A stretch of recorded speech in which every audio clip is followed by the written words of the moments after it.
इंसान को कठिनाइयों की आवश्यकता होती है क्योंकि सफलता का आनंद राज की जय। श्री सद्गुरुदेव भगवान की जय। श्री हनुमान जी महाराज की जय। सब संत भगवान की जय। जय जय सीताराम। उत्तर प्रदेश में एक शहर का नाम है मुजफ्फरनगर।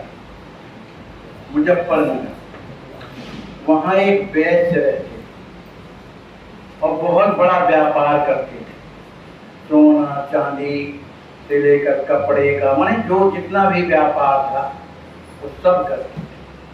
बहुत बड़े आदमी थे, प्रतिष्ठित थे। उनकी ख्याति चारों तरफ फैल गई थी। तगादा भी देते थे, सब करते थे। लेकिन उनमें एक गुण बहुत बढ़िया था कि वो संतों की सेवा करते थे और उनका नाम था श्री दंडवती राम। तो सेवा करते थे और वो इतने उसमें व्यस्त रहते थे धंधे में कि रात दिन लिखाई पढ़ाई करते रहते थे। उनकी उंगलियां जो थी वो दर्द करने लगती थी, कहाँ तक लिखे। लेकिन धंधा ये ऐसा है कि करना है। इस तरह से धंधा करते हुए उन्हें बहुत समय बीत गया।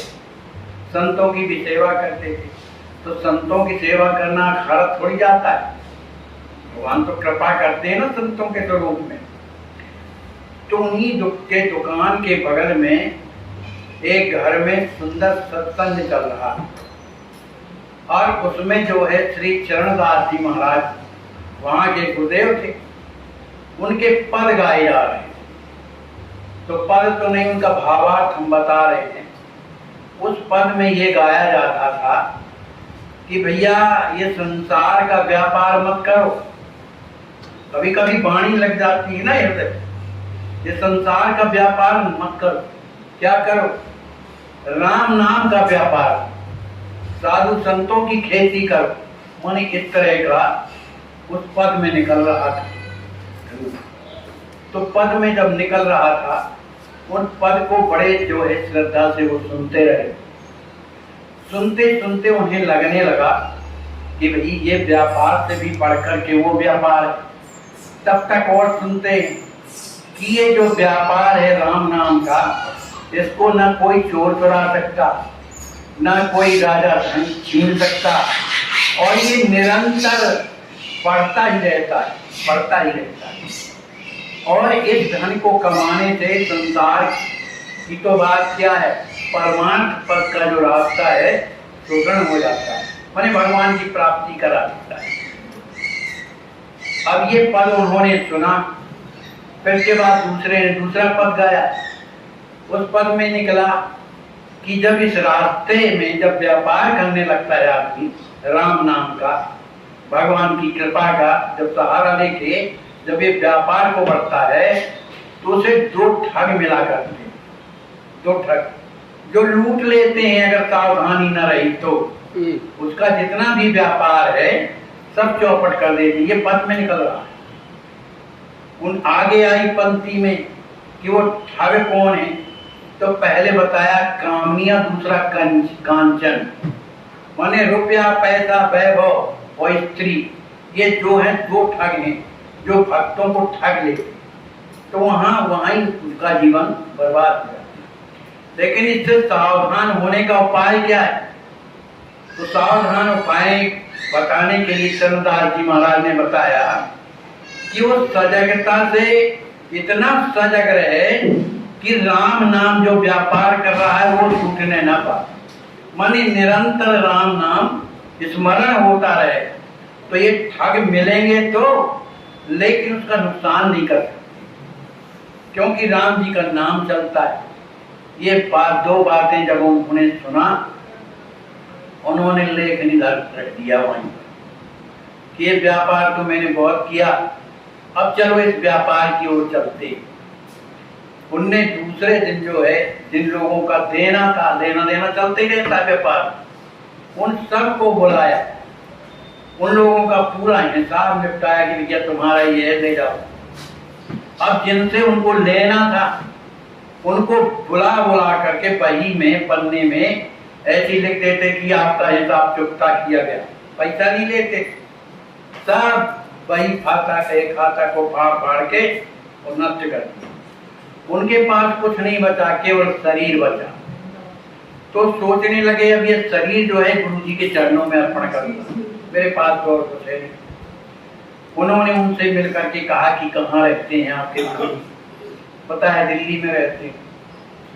तो वो सुबह जो है स्नान करने के बाद वहां से अपने मतलब मुजफ्फरपुर से दंडवत करते हुए कई दिनों तक जो है दिल्ली पहुंचते। अब जिसका ऐसा समर्पण हो, ये साधारण बात है कि दंडवत करते हुए कोई चलता है। इसी तरह से वो जब दिल्ली पहुंचते हैं और श्री चरणदास जी महाराज का जब दर्शन किया तो महान सिद्ध महापुरुष थे, कई रूप बना लेते थे, संतों की सेवा करते, सब उन्हें बहुत बड़े चमत्कार थे। उनने उनके हृदय को जान लिया कि ये जो है एकदम चोखा है, बहुत बड़ा आदमी था, लेकिन ये जो है राम नाम के व्यापार में निकला। तो उन्होंने कहा कि गुरुदेव मैं तो केवल आपकी शरणागति लेने आया और ये इसी आश्रम में रह करके मैं सेवा करना चाहता। उन्होंने कहा हमें सब मालूम। तो उन्होंने उसको दीक्षा दिया कृष्ण मंत्र की, कृष्ण उपासक थे, और उनका वही दंडवती राम जो का त्यों रख दिया, क्योंकि दंडवत करते थे, दंडवती राम रख दिया।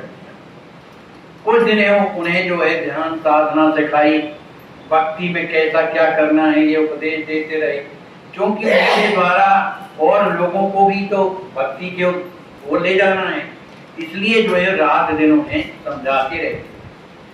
जब उन्होंने जान लिया कि ये अब दूसरों का कल्याण कर सकता है, क्योंकि इसमें कुछ बौद्धिक क्षमता भी आ गई है, ज्ञान भी आ गया, तो उन्होंने कहा आप एक काम करो, अब यहाँ से आप मथुरा, वृंदावन, बरसाना, इन सब स्थानों का दर्शन करो और अपना भक्ति का प्रचार करो। गुरुदेव से आज्ञा दे करके दंडवती राम जी महाराज वहीं से दंडवत शुरू कर। वो कहीं भी जाते थे, लेकिन सब जगह नहीं जाते थे, तीर्थ स्थानों में या जहाँ कोई संत महात्मा है वहीं जाते थे, बाकी नहीं जाते। तो वहां से दंडवत करते हुए मथुरा आए। मथुरा में जहाँ भगवान का जन्म हुआ वहां का दर्शन किया, और भी जहाँ तहाँ दर्शन करने के बाद फिर वृंदावन जाते हैं, वृंदावन में सब दर्शन करते हैं, लेकिन दंडवत जारी। फिर इसके बाद उनके मन में आया कि अब हम गुरुदेव की जन्मभूमि का दर्शन करें। तो गुरुदेव जो चरणदास जी महाराज रहे हैं, उनकी जन्मभूमि का नाम था डहरा। तो वहां से दंडवत करते हुए डहरा पहुंचे, और डहरा जब पहुंचे तो उन्हें पता चला कि हमारे गुरुदेव का ये जन्म स्थान जरूर है, लेकिन वो अपने जो है मामा के यहाँ रहा करते। तो गांव का नाम था बहादुर। तो बहादुरपुर चले गए। अब उन्हें गुरुदेव की आज्ञा जो दी गई थी वो समझ में आई। तो वहाँ जो है वहाँ पर उन्होंने एक बैठक बनाई, जहाँ बैठ करके लोगों को सत्संग दे। तो उनके सत्संग से प्रभावित होकर के बहुत से लोग उनके शिष्य बन गए और तब भगवान का भजन करने लगे, आश्रम आने लगे, जाने लगे। जब वहाँ जमाव ज्यादा होने लगा लोगों का, तो उनको व्यवधान होता था भजन पूजन में। तो उन्होंने उस गद्दी को अपने ही एक शिष्य को सौंपा और वहाँ से गुरु जी की जो जन्मभूमि डहरा है वहाँ पर आ जाते।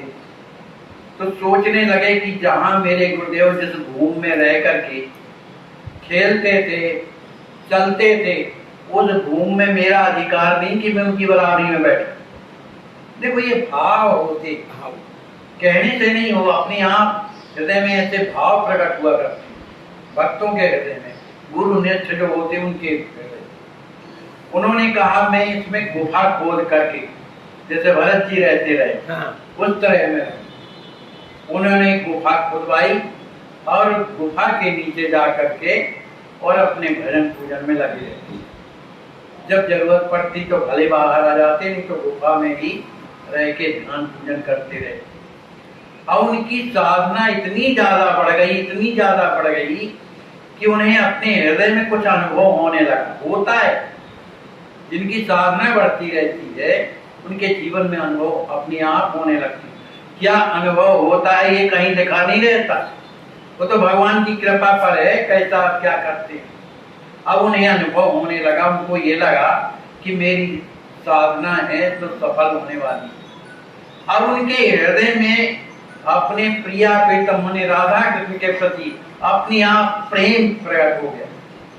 यही तो साधना का सबका फल तो यही है ना, कि भगवान का प्रेम मिले।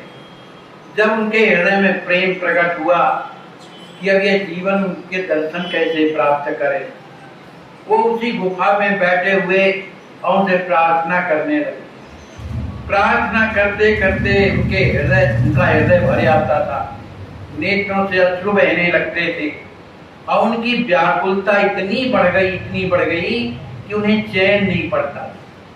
वो अपने आप को पीटने लगते थे, अपने आप को दोष देते थे, दुनिया भर का जो है अपने आप को ऐसा कहते थे कि अगर ये पवित्र होता तो क्या हुआ, अभी तक दर्शन न देते। लेकिन करें क्या, आगे भगवान की ही तो कृपा है। इतना उन्हें विरह व्यापा कि लगा कि जैसे प्राण ही निकलने वाले, पूरा शरीर जलने लगा, उन्हें अच्छा नहीं लगता था, लगता है हृदय फटा जा रहा। इस स्थिति को भगवान श्याम सुंदर सहन नहीं कर पाए और राधा कृष्ण उसी गुफा के अंदर प्रत्यक्ष प्रकट हुए। बोलिए भक्तवत्सल भगवान की जय। प्रत्यक्ष प्रकट हुए, उनको देख करके दंडवती राम बड़े प्रसन्न हुए और थोड़ा दर्शन हुआ, अंतर ध्यान हो गए। अब तो उनकी विरह पीड़ा और बढ़ गई, जितने पहले दुखी नहीं थे उससे भी अनंत गुना दुखी उनका हृदय हो गया। और वो तो छटपटाने लगे, भगवान का नाम स्मरण करने लगे। किसी तरह से भगवान ही ढाढ़स देते हैं, कोई थोड़ी देता।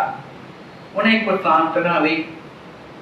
इसके बाद जो है उन्हें नित्य प्रति राधा कृष्ण के दर्शन होने लगे। एक दिन भगवान ने कहा कि भाई तुम सब जगह जाते हो, लेकिन कभी मेरा भी तो दर्शन करने आओ। तो दंडवत महाराज ने पूछा कि आप कहाँ नहीं हो? कहा तो मैं सब जगह हूँ, लेकिन जहाँ मैं विशेष रूप से रहता हूँ, कहाँ रहता हूँ? जहाँ मेरे भक्त मेरी प्रतिष्ठा कर रही, भले वो मूर्ति के रूप में हूँ, पर मैं वहाँ निश्चित रहता हूँ। उन मूर्तियों में मैं विराजित रहता हूँ, मैं छोड़ के नहीं जाता, निरंतर रहता हूँ। तो आपकी वो कहाँ पर ऐसी थी? कहा जयपुर। जयपुर में जो गोविंद जी हैं वहां मैं प्रत्यक्ष रहता हूँ, इसलिए तुम वहां आओ। देखो भगवान को भी अपने भक्त से लालच होती, प्रेम होता है। माने दंडवती राम जी भगवान के बिना नहीं रह पाते, तो भगवान कैसे है जो उनके बिना रह रहे? कहा आप वहां आइए। भगवान की आज्ञा सिरोधार की और उन्होंने अपने शिष्यों को बुलाया। कहा सुनो, अब मैं जो है जयपुर जा रहा हूँ। अब जो मेरी आत्मा है ना, मैं गोविंद जी को सौंपने जा रहा हूँ। इसलिए अब आप लोग अपने जो मैंने बताया है उसके अनुसार अपना जीवन चलाना, किसी को कष्ट मत देना। मैंने उपदेश दिया जिससे उनकी दुर्गति ना हो, ये आश्रम चलते रहे। ऐसा कह करके वहां से दहरा से और दंडवत करते हुए जयपुर आते। उस समय जयपुर नरेश भी थे, सवाई प्रताप सिंह महाराज। वो हमेशा उन्हीं का बनवाया मंदिर था, और उस मंदिर में जो ठाकुर जी रहते रहे, बढ़िया हीरे मोती जवाहरात सबसे चमकदार माने अनमोल वस्त्र सब पहने रहते रहे। और उनकी पोशाक जो है दिन में 3 बार बदली जाती है। सुबह जो श्रृंगार होता था वो तो होता ही है, दोपहर में जब विश्राम किए तो निकाल दी गई, और फिर जो श्रृंगार किया जाता वो अलग रहता। और फिर के बाद थोड़ा शाम को भी कुछ भगवान को पवाते रहे, उस समय की फिर दूसरी पोशाक। राजा महाराजा की सेवा है, फिर रात्रि वाली जो मने श्रृंगार रहता था वो अलग रहता। तो उनका दर्शन करने के लिए बहुत दूर दूर से आते थे, क्योंकि अत्यंत सुंदर थे। भाई जहाँ आत्मा भक्त की विराजमान हो जाती है और रात दिन सेवा में लगे रहते हैं, उनका चमत्कार अलग रहता। ये जैसे ही दर्शन करने के लिए गोविंद मंदिर जाते हैं तो उनके लिए तो मूर्ति तो थे नहीं, वो साक्षात गोविंद भगवान खड़े हो गए।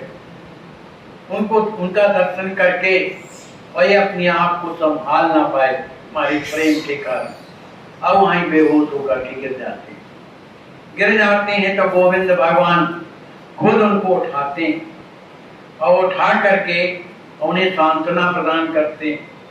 कहा मैं जिस लिए यहाँ आया हूँ अब मेरी आत्मा को आप स्वीकार करो, अब मैं यहाँ के बाद मैं कहीं और विचरण नहीं करना चाहता। उन्होंने भगवान को दंडवत किया और अपनी आत्मा को उनके चरणों में समर्पित कर दिया। उनका जीवन समाप्त हो गया। जब उनके शिष्यों को पता चला कि गुरुदेव संसार में नहीं रहे तो वे लोग बहादुरपुर में जहाँ उनका आश्रम था वहाँ के लोग आए और अपने गुरुदेव को पार्थिव शरीर ले गए और वहाँ पर उन्हें दाह संस्कार किया गया। तो जिस तरह से गोरखपुर में आज भी श्री हनुमान प्रसाद पोद्दार की जो समाधि जो फूलों की बनी हुई है, कांच में मढ़ी हुई है, उसी तरह आज भी देहरा में उनकी जो फूल की जो समाधि है आज भी सुरक्षित है और एक छतरी बनी हुई है। तो लोग आज भी उनका दर्शन करने जाते हैं। कहने का भाव ये है कि जो निरंतर भगवान के नाम का आश्रय ले लेता है, उनके जीवन में जितने भी शत्रु जो मार्ग से विचलित कर देते हैं वो राम नाम महाराज ही रक्षा करके और उसे अपने चरणों तक भेज देते हैं। बोलिए श्री दंडवती जी महाराज की जय, श्री सीताराम जी महाराज की जय, श्री हनुमान जी महाराज की जय।